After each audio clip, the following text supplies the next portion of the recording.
Hi, just a quick reminder about using Flipgrid. So hopefully you've gotten to this assignment. You want to record a response.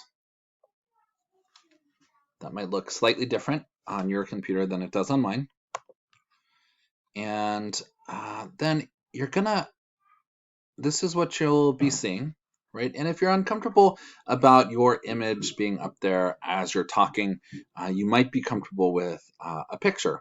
That's one way to make a deeper connection to the audience, but still have control over that image. So if that's the case, you're going to go to Effects, and you're going to click on Photo, and then you can drag it in, or you probably want to browse. So it could be any picture that you've taken of yourself, as long as it's professional and fits the mood and tone of your poem.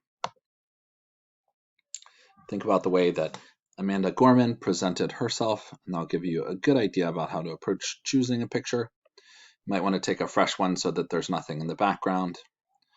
So you find that image and you upload it, and there you are. So this will go over what you're recording.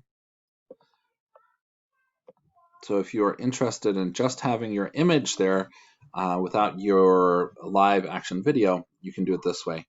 And then you click record. And that way you could have your poem up on another screen and read it if you would like.